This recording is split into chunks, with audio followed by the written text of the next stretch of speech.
Hi guys, magpapamedical kami ngayon para sa ikama namin. Tara, samahan nyo kami. At yun nga, nandun na si Emil sa may hagdanan. Naghihintay. Pati si Christopher, eto, nahihinip na. Kaya nakipag-video call muna. At pati si Jimran, eto na rin. Ready na po kami. Ito na ang aming isa pang kasama, si Glenn. Ayaw pa ano nun eh. Ako bumangon pagtawag ko tulog eh. Usapan namin before 10 eh. Medical eh. Ito may tumawag na sa kanya, may naghihintay na sa office. I'm good. Lamig na office. Ang sasakyan nga pala namin, ito yung bagong issue na company na sasakyan para sa grupo ni Glenn, para hindi sila mahirapan. Ito nga, pasakay na kami. Nakakahiya kasi bagong-bago. Nakakaya naman dumihan.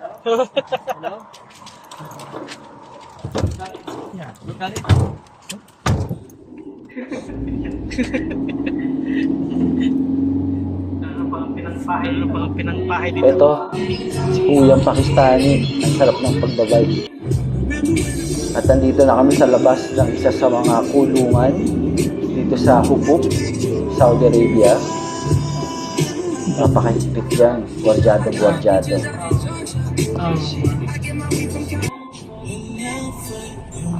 Eto, muna kami. Ganda ng music eh. Pati yung driver namin yan, dahil natatraffic kami. Muni lang muna. At yan nga, malapit na kami sa opisina. So, tuloy-tuloy lang. Dito sa Saudi, dapat maingat ka mag-drive. Kasi, ang mga kalaban mo dito, ay mga makukulit na ibang lahi. Kaya ingat-ingat lang. At ito nga, nandito na kami sa tapat ng opisina at paparada na kami.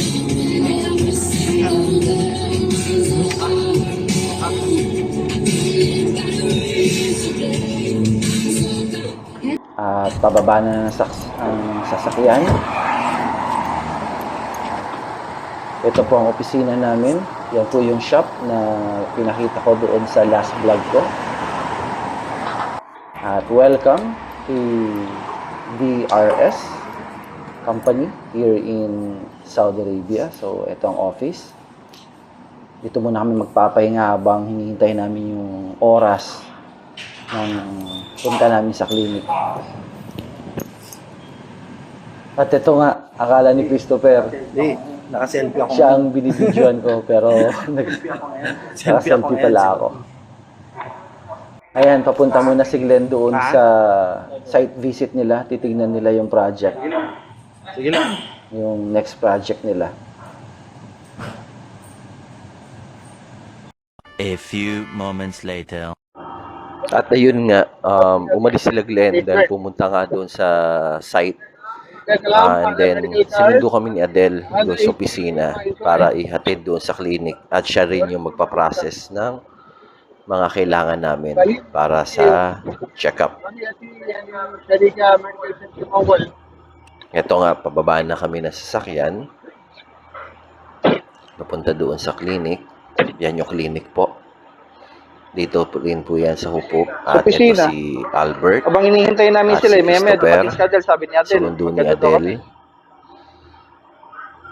At kasama rin si Aris. Yan. Papalabas kami uli kasi Okay. na saraduhan kami ng clinic.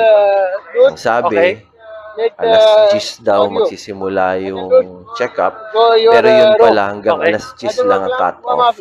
Kaya uwi kami uli. Because At ito nga, masakay na uli kami ng sasakyan ni Adele. Actually, hindi pala kami pauwi. Papunta kami sa operations office kung saan ina-assemble yung mga in-order na PC. At ito nga, nandyan sila Christopher, si Albert at si Ari sa likod. The way kami sa operations office namin.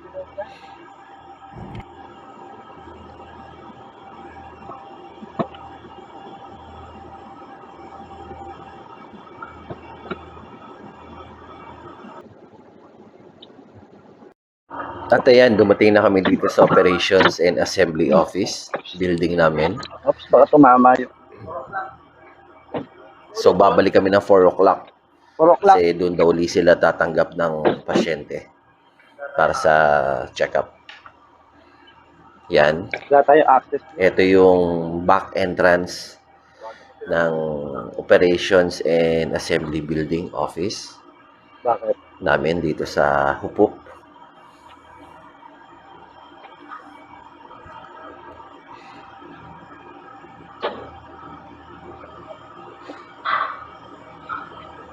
Ayan. Ito po yung loob. At ito yung mga box. Yan po. Diyan po nilalagay yung mga in-order na PC sa InfiniArt online. And also, yung mga pupunta din sa store namin. Kung makikita nyo yung last vlog ko, yung pinakita ko sa inyo, yung store namin dito sa Hupok, Saudi Arabia. At ito po yung technical team or maintenance Kailan team. nandito? Ayan. Pag meron pong problema doon sa mga PC saan sila? na dineliver, diyan po dinadala. 2 hours later. Yan, after 2 hours, pumunta na sila Glenn doon sa operations assembly area namin, pero ginutom kami. Kaya ito, wala kami lunch. So, pumunta muna kami dito, malapit sa may store namin, sa opisina. Okay. Masarap po dito. Ito po yung isa sa mga kilala at dinadayo na kabsahan na kainan dito sa Hupok. Ito po. Yan. Masarap po dyan.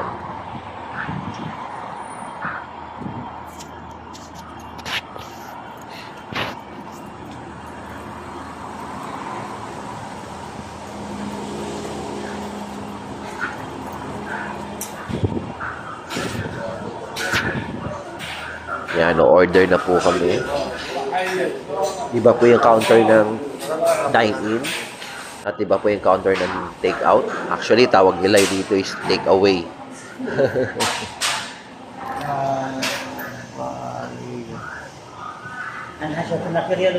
Yan po. So, order kami ng faham and kabsa. Yung pong faham, yun po yung grilled chicken nila. Yun naman pong kabsa, yun yung parang lechon na manok. Oo. Meron nga kasi mga fish market doon eh. Kaya ano.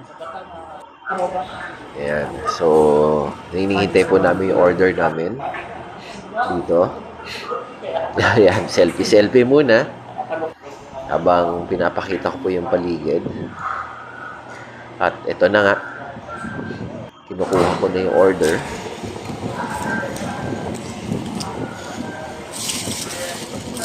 Ayan. And then, Dami-dami rin to. Kasi ilan din kami.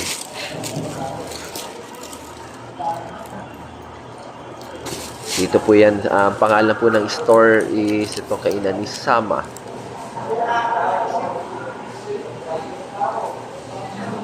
Pepsi? Ayan. Kamali pa ng bigay sa akin si Sadik. Merinda binibigay sa akin pero Pepsi ang in-order namin. Yan. Okay, so kompleto na ang order. So palabas na kami ng restaurant. Balik na kami sa sasakyan at pabalik kami ng operations and assembly building namin para kumain. At ito, bago kami pala kumain, sila Glenn, si Amil, yan po, sila po yung network team namin. Sila po yung nagkakabit ng mga network and then CCTVs at nagpo-program para sa mga client namin. Yan po si Jim. Anong camera dyan? Yan po nga po. Ito po yung aming in-order kanina doon sa Sama. So, tara. Magkainan tayo. O yata. Meron ba kayo pinabili?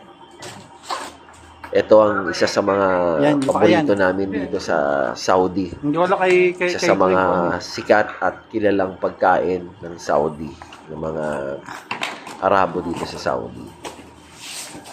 Kabsa. Yan po. Dito, yan yung isa sa mga magandang na-invento nila na kapag kakain ka, kailangan maglagay ka ng plastic. Para at least, yung mga basura nyo, doon nyo na ilalagay sa mismo sa plastic para isang balutan na lang, hindi na yung magpupunas ka pa or something. At dito sa Saudi, masarap pong kumain sa lapag kaysa sa lamesa. Totoo po yan. Sa lahat po ng mga nandito nasa Middle East at mga nakapag-abroad dito sa Middle East, alam nyo po yan. So tara po, kainan na. Ha? Ano na?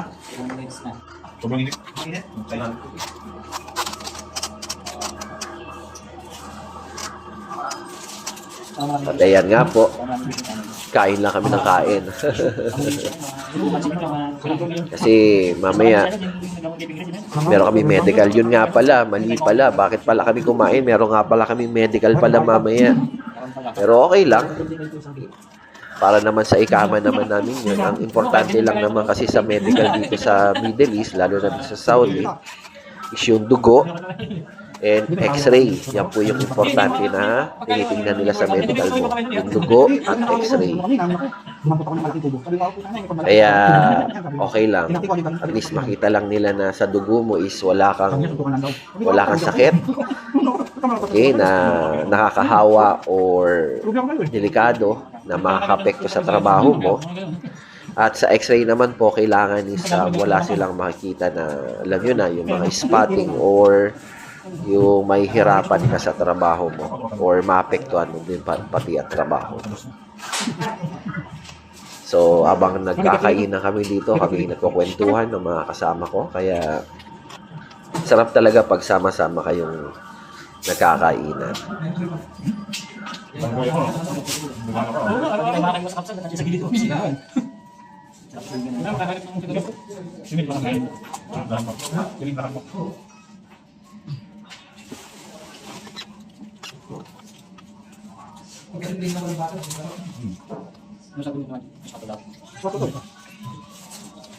Iswatro lang natin.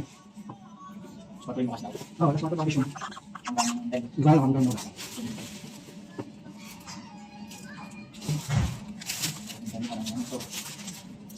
Ano ba yung test mo yung? Wala pa. Alam ko, x-ray sa kabilo lang. Oo. Mata. Okay? Ako ano ba? Nasa tayo. Siyempre, pagbabasa ka ng ano, Arabic. Pagbabasa. Arabic na tayo.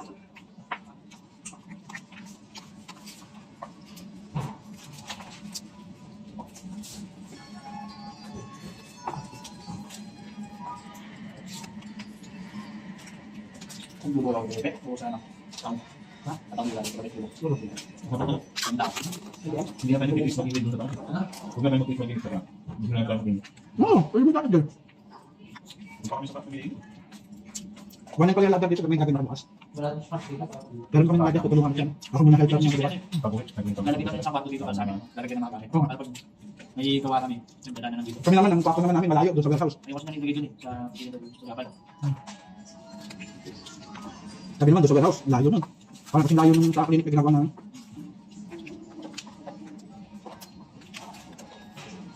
Hindi naman yung yung basta taas ganun. Nakakuha sila ng video. Yung pag nakikuha yung mga akin, kita. Pero yung malaki. Hindi, sure. Talagang yung sarado yun eh. Pupunta lang doon sa Abdullah para na.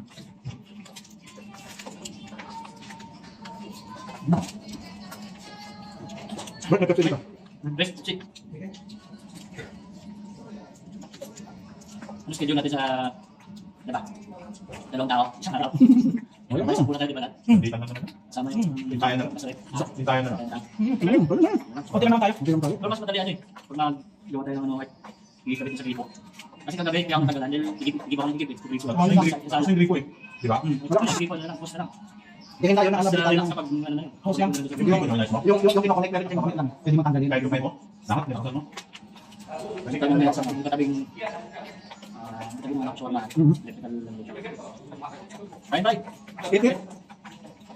Naintindihan mo.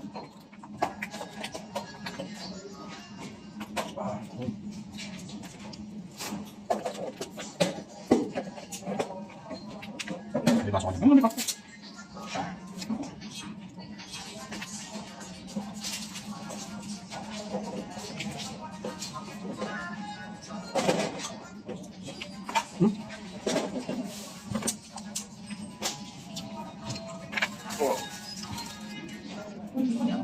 Ito, buka pa, so. Hindi mo kaso. Fine, bye. Kailan ba ito? Tayo.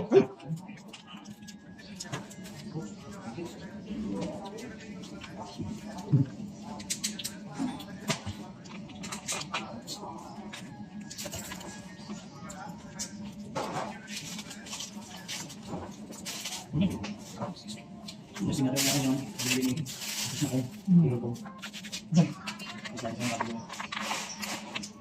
Hindi pala, bunutin natin. Bunutin mo kami. Hindi mo bubunot dun dahil sa mga kata. Hindi mo bubunot yung dahil kasi may Ito lang mo yun. Susundutin ko yun. yung tip ng AB45 na kanto dun. Nakapa ko sa console. Kasi pinasok natin yun. Yung nakaraan. Nasa ko lang sa mga Ano ba? Masama. kaya mo bunutin. Doon kayo ba? Kasi pinasok natin namin na ganyan. Malaki naman butas mo. Sabi ko ligyan. Nilaki ang talaga namin butas mo. Diyan mo pala yung butas. Joke lang po yun ha, please.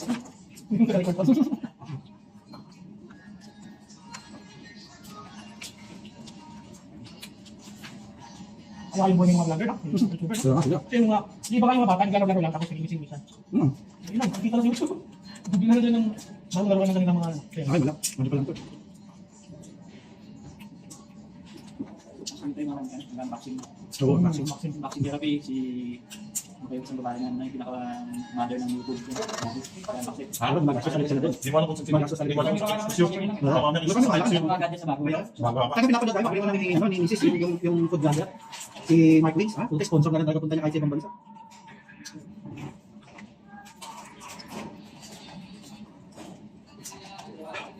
At ito nga, tapos na kami kumain. So, kailangan na namin magligpit. Kaya, ito.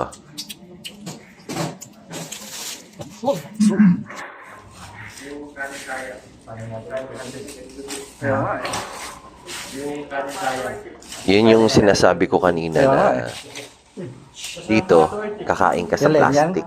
Yun yung pansapin mo. Para at least, pag ganito tapos na, balot na lang.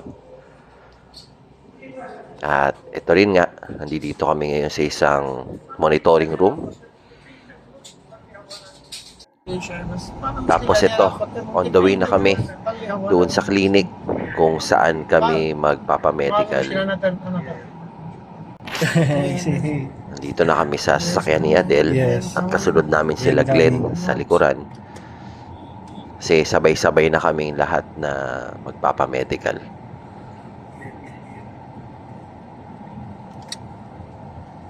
Glenn is here. Yan, nandito na kami sa parking lot.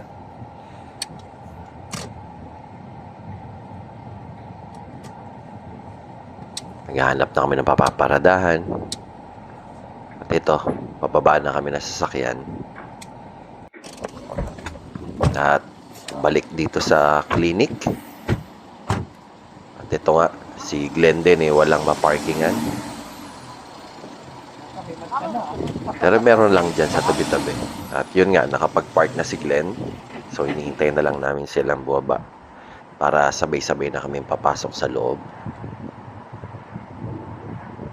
At yan.